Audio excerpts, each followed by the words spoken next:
শ্রোতা বন্ধুদের জন্য নিয়ে চলে এসেছি 9টি উপায় নিজেকে অনুপ্রাণিত রাখার।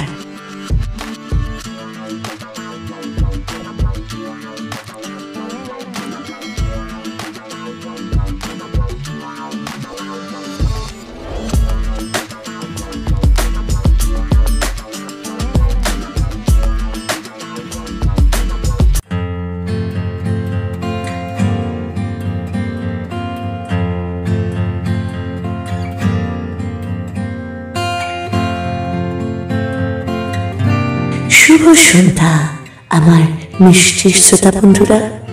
আজকে আমি চন্দ্রানী আমার প্রিয় শ্রোতা বন্ধুদের জন্য নিয়ে চলে এসেছি 9টি উপায় নিজেকে অনুপ্রাণিত রাখার। একদম ঠিক শুনলে, আজকে আমি এই ভিডিওটি বানিয়েছি কি করে নিজেকে অনুপ্রাণিত রাখা যায় সবসময়। একটা কথাই আছে জানো তো, সফলতার উঁচু তলায় উঠতে কোনো লিফট নেই, সিঁড়ি বেয়ে এক ধাপ পার করে ওপরে উঠতে হবে। কাজেই সফলতার কোনো সংক্ষিপ্ত রাস্তা নেই, আমাদের বড় রাস্তা পাড়ি দিয়েই সেখানে পৌঁছতে হবে।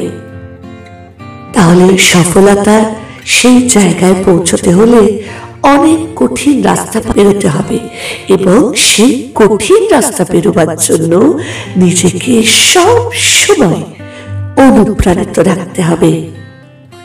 তাই আজকে জেনে নাও কিভাবে আমরা নিজেদের সবসময় অনুপ্রাণিত রাখতে পারবো আমার এই 9টি কৌশলের মাধ্যমে।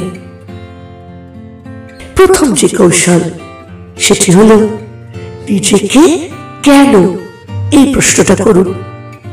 আমরা যদি না জানি কেন আমরা কাজটি করছি, তাহলে কাজটি করার পেছনে কোনো তাগিদ থাকবে না। জানেন তো বন্ধুরা, আমেরিকার বিখ্যাত মোটিভেশনাল বক্তা সিমন সিনিক একটা গোল্ডেন বৃত্তের কথা বলেছেন। প্রথমে কেন, তারপর কিভাবে এবং কি। এই মুহূর্তে কোনো লক্ষ্য না থাকলে দ্রুত একটা লক্ষ্য ঠিক করে ফেলুন। যেমন দ্রুত পড়া কিভাবে শিখতে হয়, কিংবা কি করে কারোর সামনে কথা বলতে হয়। তাই সবসময় নিজেকে কেন আমি জিনিসটি করছি এই প্রশ্নটি করুন, এবং সাথে সাথে কিভাবে করবেন এবং কি করবেন সেটাও প্রশ্ন করুন। দ্বিতীয় উপায়, লেগে থাকুন। আমরা যখন নতুন কিছু শিখতে যাই তখন আমরা অনেকে খুব আত্মবিশ্বাসী থাকি, কিন্তু যখন শিখতে শুরু করি তখন বুঝতে শুরু করি যে কাজটা শেখা কতটা কঠিন, আমাদের কতটা যোগ্যতার ঘাটতি রয়েছে। ফলে আমাদের মধ্যে অনুপ্রেরণা কমতে থাকে আর আমরা অনেকে দ্রুত হাল ছেড়ে দিই। এখানে সফলতার কৌশলটি হলো এই অবস্থায় হাল ছেড়ে না দেওয়া কোনো মতে। একবার এই বিষয়ে পারদর্শী হয়ে গেলে আত্মবিশ্বাস আবার ফিরে আসবে। ফিডব্যাক জেনে নিন। একজন ম্যারাথন দৌড়বিদ জানেন, দৌড়ের শেষ মিনিটে দর্শকদের অনুপ্রেরণা ফলাফলে কত বড় ধরনের পার্থক্য এনে দেয়। তাই ফলাফলের জ্ঞান হলো একটা শক্তিশালী চালিকা শক্তি, যা সবার কাছে সবারই কাজে আসে। কাজ শুরু করে দিয়ে নিজের সম্পর্কে পরিচিত জনদের কাছ থেকে ভালো মন্দ প্রতিক্রিয়া জেনে নিন, তাতে অনুপ্রেরণা পাবেন। চতুর্থ, পরামর্শদাতা খুঁজে নিন। বিজ্ঞজনের কাছ থেকে পরামর্শ নিন, যে আপনাকে উৎসাহ দিতে পারে এবং যার উৎসাহ দেওয়ার ক্ষমতা রয়েছে বলে মনে করেন এমন বিচক্ষণ ব্যক্তির পরামর্শ নিন। এতে উৎসাহ পাওয়া যায়, নতুন ভাবনা পাওয়া যায়, এমনকি জীবনের মানে খুঁজে পাওয়া যায়। কাজেই আমাদের চারপাশে পছন্দের এমন ব্যক্তিদের সাথে সবসময় সংস্পর্শে বা সম্পর্কে থাকা উচিত, যারা আমাদের প্রয়োজনে আমাদের পাশে দাঁড়ায় এবং অনুপ্রাণিত করে। 5. অজুহাত পরিহার করুন। কোন রকম অজুহাত দেখাবেন না। আমাদের ভঙ্গুর ইগোর ব্যর্থতা ঢাকতেই আমরা অজুহাত দেখাই। বারবার করতে হয় এমন গুরুত্বপূর্ণ কাজে এটা আরো খারাপ অবস্থা তৈরি করে। অর্থাৎ যখন আপনার কোনো বড় লক্ষ্য থাকে এবং আপনি লক্ষ্য অর্জনের জন্য ছোট ছোট অভ্যাস ও কাজ করার পরিবর্তে অজুহাত দেখান, তখন লক্ষ্য অর্জন ব্যাহত নিশ্চিত। উদাহরণস্বরূপ, আপনার ওজন কমাতে নিয়মিত হাঁটতে হবে, অথচ আজকে বৃষ্টি হচ্ছে তাই হাঁটবেন না ঠিক করেছেন। এটা হলো অজুহাত। কারণ বৃষ্টি হোক, ঝড় হোক, বাদল হোক, রোদ হোক, হাঁটতে আমাকে হবে যদি আমি আমার ওজন কমাতে চাই। তাই আমাদের ব্যর্থতার জন্য এই অজুহাত দেখানোর অভ্যাসটাই আসলে তাই আমাদের ব্যর্থ প্রতিপন্ন করতে।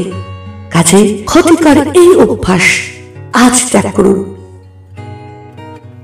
5 নম্বর, ইতিবাচক প্রাইমিং। ইতিবাচক প্রাইমিং দিয়ে দিন শুরু করুন। প্রাইমিং হলো অল্প কিছু সময় ব্যয় করে নিজের চিন্তা, ভাবনা এবং আবেগকে সমন্বয় করে নেওয়া। তাই ইতিবাচক প্রাইমিং আমাদের সবসময় জরুরি, নিজেদেরকে অনুপ্রাণিত রাখতে, ইতিবাচক রাখতে। 6 নম্বর, নিজের উপর বাজি ধরুন। ওজন কমানোর জন্য বিশ্বের অনেকেই বাজি ধরে ওজন কমিয়েছেন। কাজে জীবনে কিছু অর্জনের জন্য বাজি ধরতে শিখুন, জিত আপনারই হবে। কোনো কিছু, শুধু ওজন কমানো কেন, আপনার যেটা মনে হয় আপনি নিজেকে চ্যালেঞ্জ দিন, বাজি ধরুন যে আপনি ওটা পারবেন। দেখবেন তাহলে আপনি ঠিক পারবেন।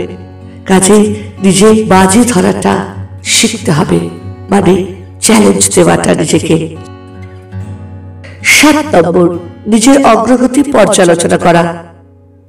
কোনো কাজের শেষ না হওয়া পর্যন্ত তা অসম্ভব বলেই মনে হয়।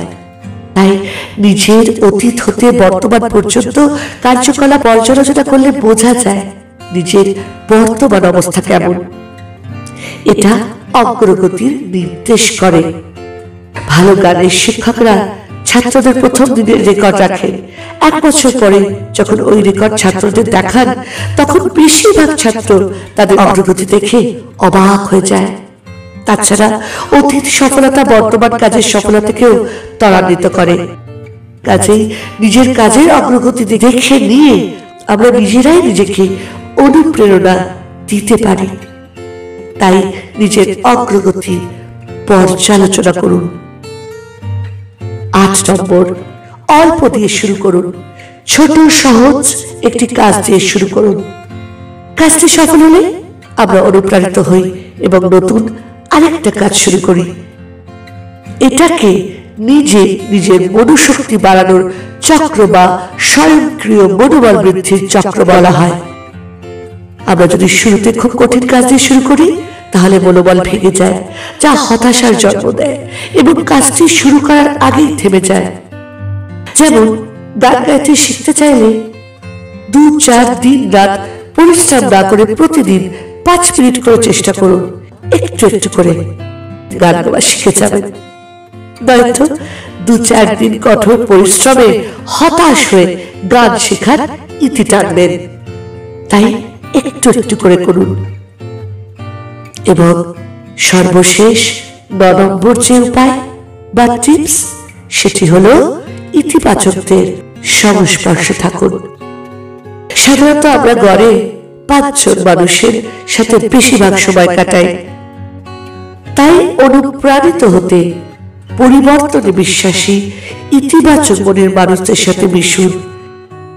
নেতিবাচক মানুষরা প্রত্যেক সমাধানের মধ্যেই সমস্যা খুঁজে পায়। কাজে সর্বদা ইতিবাচক প্রগতিশীল মনের ব্যক্তিদের সংস্পর্শে থাকুন এবং তাদের সাথে সময় কাটান। কাজে নিজেকে কেন প্রশ্ন করে কাজে লেগে থেকে অপরের ফিডব্যাক, বিজ্ঞজনের পরামর্শ নিয়ে অজুহাত বাদ দিয়ে প্রাইমিং করে বাজি ধরে অগ্রগতি পর্যবেক্ষণ করে অল্প দিয়ে শুরু করে প্রগতিশীল মনে মানুষের সাথে মিশে অনুপ্রাণিত করার কৌশলগুলো আপনি নিজেই প্রয়োগ করে নিজেকে প্রেরণা দিতে পারবেন। কি বুঝলেন কিছু? আশা করছি পুরোটা না বুঝতে পারলেও কিছু কিছু বুঝেছেন। তাহলে ওই কিছু কিছু বুঝেই নিজেকে অনুপ্রাণিত করার চেষ্টা করুন। 9টি উপায় কিভাবে নিজেকে অনুপ্রাণিত রাখা যায় সেই কৌশলগুলো অনুসরণ করুন। আশা করছি জীবনে নিজেকে সবসময় অনুপ্রাণিত রাখতে সক্ষম হবেন। সবাই ভালো থাকবেন, সুস্থ থাকবেন।